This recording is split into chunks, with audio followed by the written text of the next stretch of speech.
Welcome po sa BIMS app How to Tutorial 30. Sa video na ito, pag-aaralan natin ang Personnel section under the Payroll Management module ng BIMS app. Ang Personnel section ang ginagamit para i-manage ang employee records na kailangan ng attendance at payroll processing. Dito nakastore ang important information tulad ng designation, birth date, hire date, address, photo, fingerprint, basic salary, shift type, at status.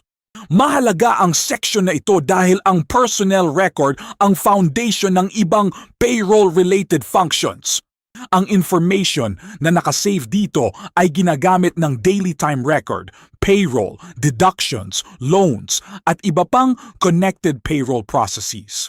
Una, mula sa BEM's main dashboard, buksan ang payroll management tile.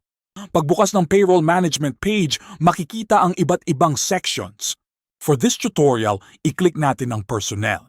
Pagbukas ng personnel section, makikita ang Add Personnel button at ang listahan ng existing personnel records.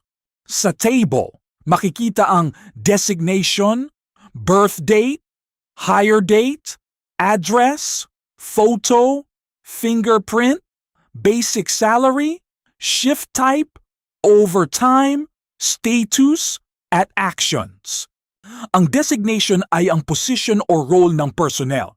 Ang birth date at hire date naman ay part ng employee information and employment record. Sa address, makikita ang registered address ng personnel. Makikita rin ang photo at fingerprint kung naka-record na ang biometric information sa system. Ang basic salary ay very important dahil ito ang salary reference na ginagamit sa payroll computation. Ang shift type naman ang nagdi-determine kung anong work schedule ang applicable sa personnel. For example, kung day shift ang naka-assign, gagamitin ng system ang corresponding work hours definition para sa attendance and payroll processing. At sa status naman, makikita kung active pa ang personnel record. Para mag-register ng bagong employee, i-click ang Add Personnel button. Dito ilalagay ang required personnel information. Make sure na tama ang designation, basic salary, shift type, at status bago i-save ang record. Importanteng accurate ang salary at shift details because these values directly affect payroll and attendance calculations. After saving, lalabas ang new personnel record sa table. Kung may existing personnel information na kailangang baguhin, gamitin ang edit action. For example, kung nagbago ang designation, basic salary, shift type, address, or other personnel details, pwedeng i-update ang record through edit. Kung may incorrect or inactive personnel record naman na kailangang alisin, gamitin ang delete action.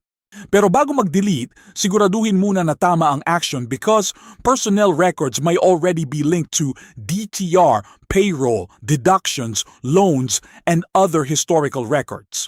Kaya sa actual operation, mas magandang i-review muna kung dapat talagang i-delete ang record or kung ang status lamang ang kailangang baguhin. One important reminder, incorrect personnel information can create errors throughout the payroll workflow.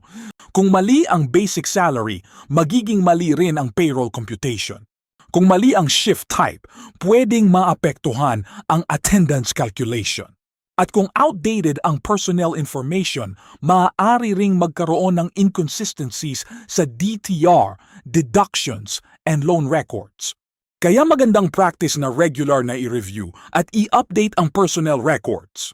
Sa help context ng personnel section, makikita rin na this section serves as the foundation for payroll-related modules.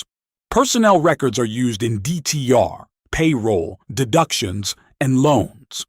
Basic salary and shift type directly affect payroll computation. In summary, ganito ang basic process. Open payroll management.